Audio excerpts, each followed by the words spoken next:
Well,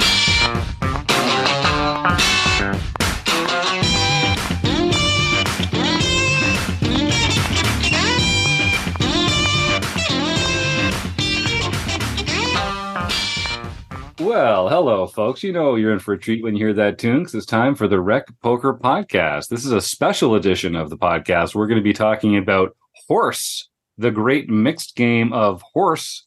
You may have heard it described as heroes. Maybe we'll talk about the difference. Maybe we won't. I'm not a mixed game guy. That's why I'm joined by the Wrecking Crew. Let me give you a little background. My name's Jim Reid. I'm the host tonight. I've got the best freaking job in the world. I'm Bluffsterini in the home game and at Rec Poker Jim on Twitter. And I have to thank the Running Aces Hotel, Racetrack, and Casino. They are the official sponsor of the Rec Poker Podcast. And most of what we do here is free. We're a largely volunteer-based organization, so we really depend on the support of our sponsors and our premium members who get involved in our training material and study opportunities for only $15 a month. And you can get your first month for only $5 by using the code RECPOKER at checkout. But we're not just for those with folding money in their pocket. You can come and get a free account at Rec Poker anytime. All it takes is an email address and a smile, and we insist on both, but I think you'll be happy if you do, because it unlocks a trove of features and resources and tools and friends you haven't met yet. Friends like the other members of the Wrecking Crew. Now, you get used to hearing my voice on Mondays because they let me host the show, but I'm just one guy. It takes a gang, a crew, a group to make the magic happen here at Rec Poker. We call this group of wizards the Wrecking Crew, and if you want to find out more about me and the rest of the Wrecking Crew, you can go to rec.poker/crew, or just listen up. You're going to meet a few of them here on the show tonight, starting with the one and only John Somsky. I'm John Somsky, also known as Poker Geek MN everywhere, and I help coordinate the home games. I'm Rob Washam. You can find me as Rabman50 just about everywhere. And on the first and third Wednesdays of each month, you can join us for the book study. I'm Taylor Moss. You can find me on Twitter at Taylor_Moss or as Gopherboy TJM in the Rec Poker home game, which I stream live on Twitch Wednesday nights at 9 p.m. Eastern, 8 p.m. Central at twitch.tv/recpoker. And speaking of the home game, that's just one of the perks of getting a free community membership here at Rec Poker. And part of our plans of 2024 involve emphasizing bringing mixed games to some of our no-limit hold'em players. So on the second Wednesday of every month, we're having a mixed game as part of our Player of the Year race. And so we'll be releasing a podcast episode each month going over the feature game of that month's mixed game. It's a different mixed game every month, and we're having a great time rolling through them and sort of getting into some of the strategy and mechanics of how to play each mixed game. So because a lot of our listeners are going to be new to these mixed games, we're doing some practice mixed games on the third, fourth, and fifth Wednesdays of the month. And if I've done my math right, this episode should come out on Tuesday, and tomorrow will be the third Wednesday of the month, which means that the first horse practice mixed game will be tomorrow night, and there'll be another one next week before we get together on the second Wednesday of next month to play for all the marbles. So, John Somsky, you've been putting this group of home games together, of mixed games rather, together, stacking the concepts month by month.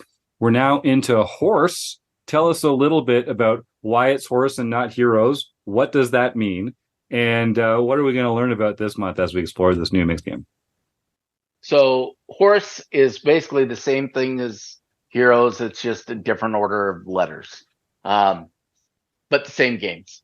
In this game, we really aren't introducing any new game. The concept that we're introducing is playing different games throughout the tournament.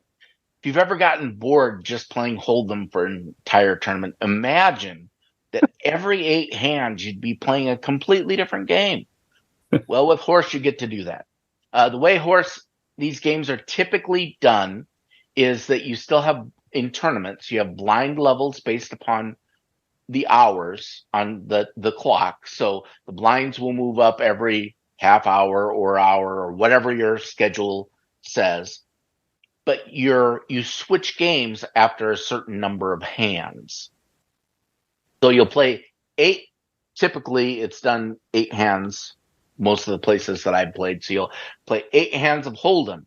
Limit Hold'em. 8 hands of Omaha 8 or better. So we played both of those in April and June. Then we move on to Raz, which we just played last month. Then we move on to Stud. Now this is Stud high only. Technically, we've never played that. However, it's just like Stud 8 or better, meaning the bring in is the lowest possible card, and then the action goes to the best possible hand afterwards. Except for it's not a split pot game. The high hand wins it all. So obviously, you're better off having more high cards. The deuces and threes aren't quite as good. Then we move on to the E. The E actually stands for 8 or better.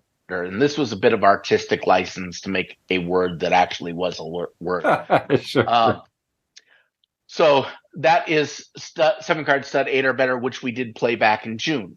So this is just putting a whole bunch of games that we've already played together, but making its own brand new mixed game of Horse. And if you get short in this game, probably the Omaha 8 and the Stud 8 sections are the best sections for you to kind of push a little bit. The reason being it's a split pot game, and often even if things don't go your way, you might fall into half of the pot. And you can you have more opportunities to try to build your stack back up. I like it. Variants. And I guess people are going to be better or worse at different ones of these mixed games that we're playing. So you might sort of choose to sort of just get out of the way on some of them that you're less experienced with, and really try and like apply some pressure on the games that you're more comfortable with. And one of the important things to note here is in this game, all of the 3 Stud variants are played back to back. That's one of the reasons why some people like the Heroes format better, is that it spreads them out a little bit more. What that means I see. Yeah. is you have to pay attention, because more than once I have been playing a great Raz hand when the rest of the table, is actually playing 7-card Stud. And obviously, unless you happen to hit your straight there for your Raz hand, it's probably not going to work out so well for you. So if you play enough Horse, you will be playing the wrong game sometimes. It does say right on the felt in Poker Stars what game you're playing. If you're playing at a casino, they'll typically have a plaque that shows the active game. So don't be afraid to double check that early and often. That sounds like good advice. So paying attention feels like that's really important. And I'm sure it happens to the best of us. Rob, what's on your mind? Yeah, I've done that before.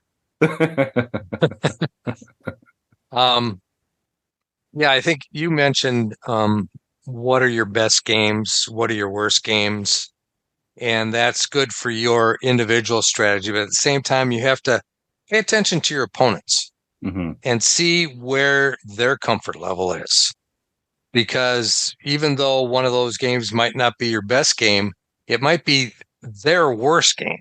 And so you can, based on that, put a little more pressure on them, because they're not quite as sure how they stand in the hand. So really pay attention to your opponents in Horse to see which games they feel most comfortable with. And most players playing Horse are going to be probably pretty good at most of the games, because you don't see a lot of no limit Hold'em players sit down to a Horse tournament. Right. Because they haven't played those individual games that often. So typically people that are playing Horse are used to playing those mixed games. So if you're not, I would also do a little studying before I sat down at a Horse table to make sure that I understood all the rules of all the games and some of the strategies. And of course, take full advantage of playing for free in our Rec Poker home games, where you can not worry about making the wrong play, because the software kind of guides you along and you're not at risk of losing any money.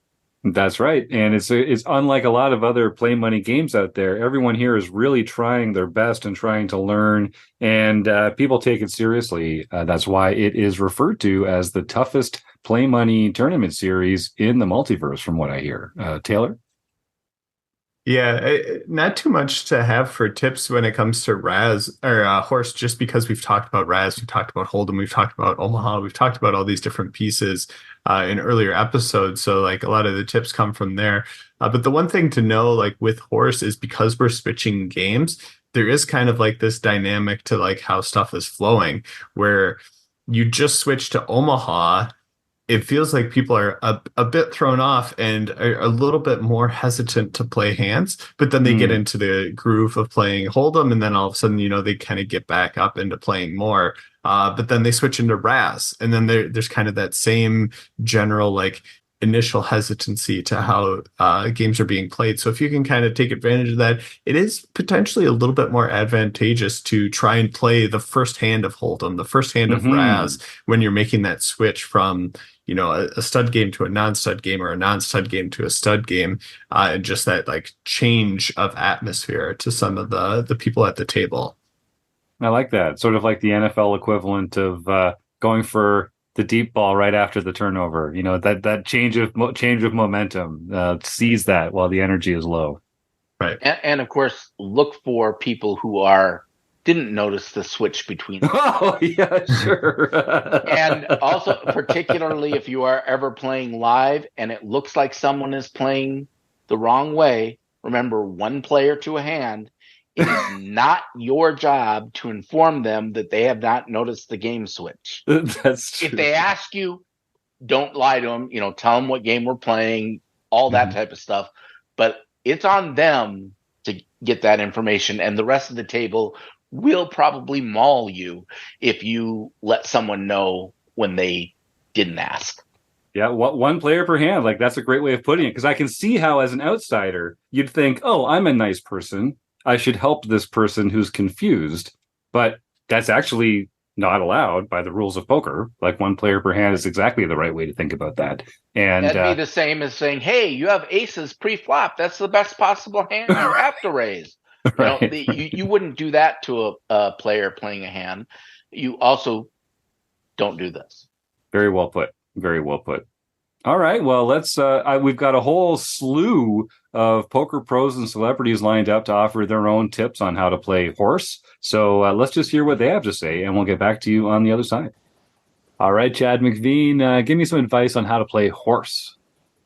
Horse, you've got 5 different games. Now, you don't need to be proficient in all of them.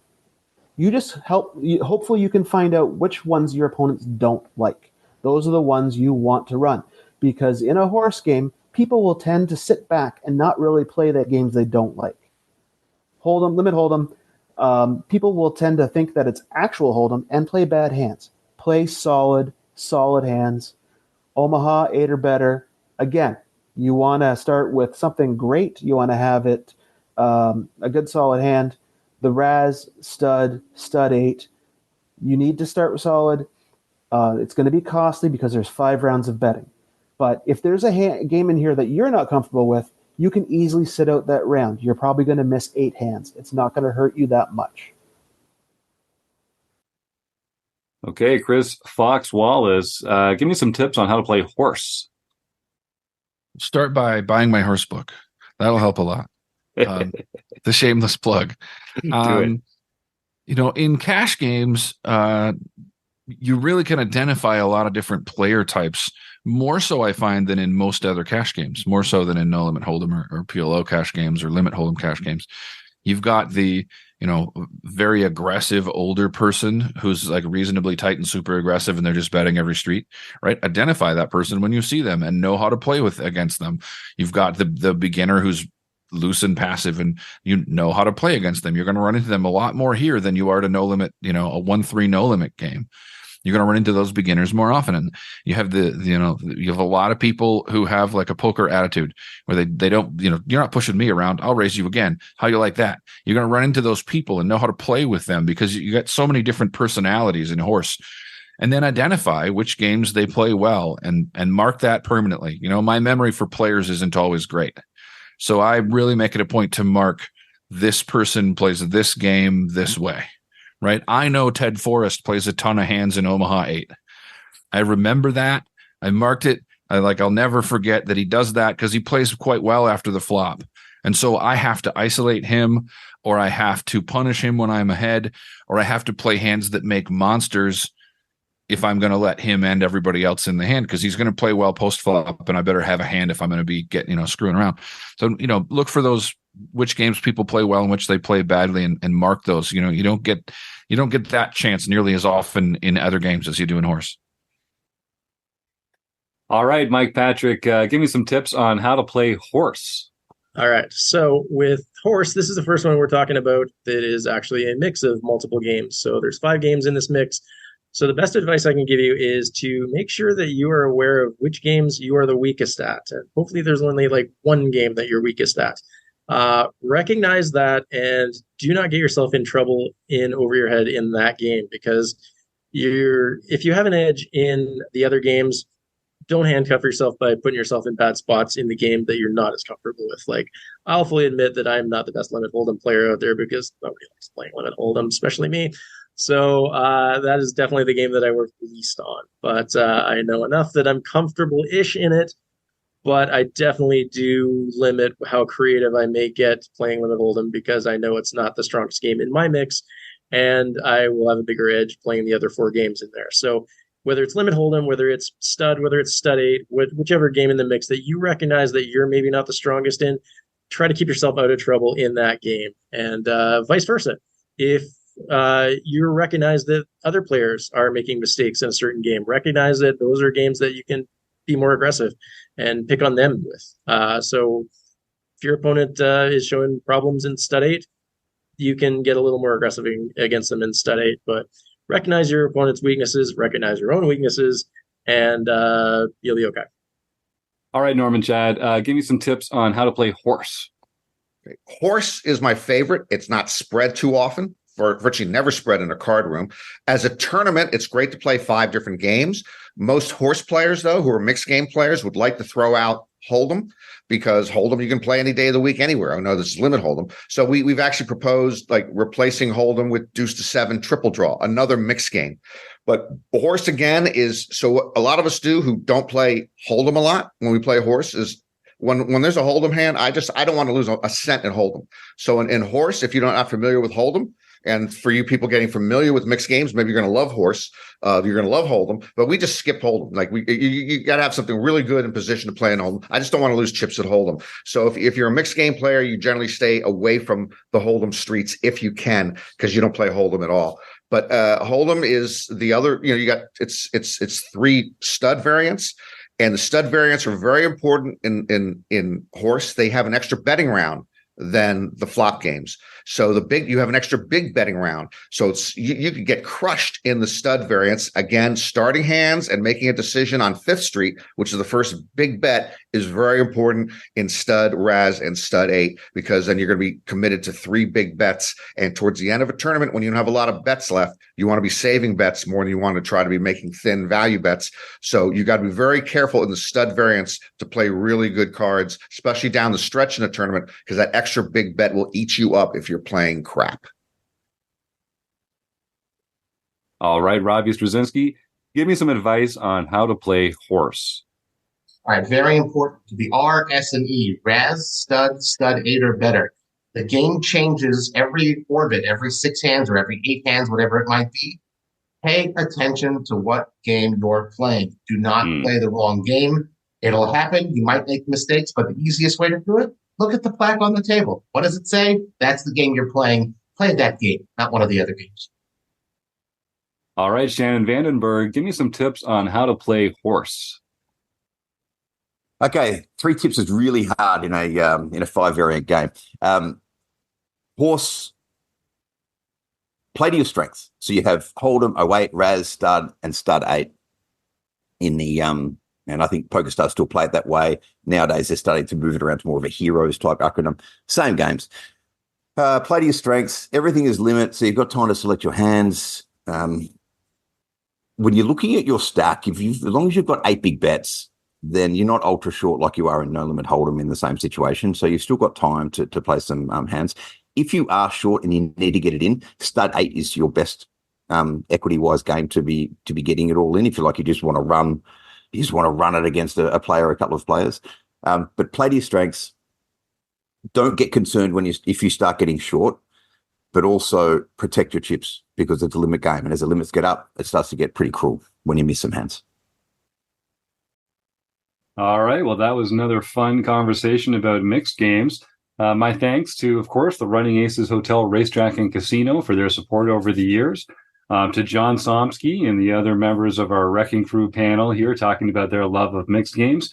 And all our fantastic guests who contributed their segments, their thoughts and tips and advice on how to get the most out of some different mixed games that we're going to be playing. So I'd encourage you, head on over to rec.poker, sign up for a free account there. You can go to rec.poker/home game and find out all about the different mixed games that are being played throughout the year, a different one every month. And I would encourage our listeners, if you're a No Limit Hold'em player, dip a toe into some of the mixed games. You'll be surprised how much fun you can have. So without further ado, I'll just say thanks for joining us for another week of the Rec Poker Podcast. And I hope I get to see you all again next week or sometime real soon. Good luck on the felt, folks. Thanks again. Bye for now.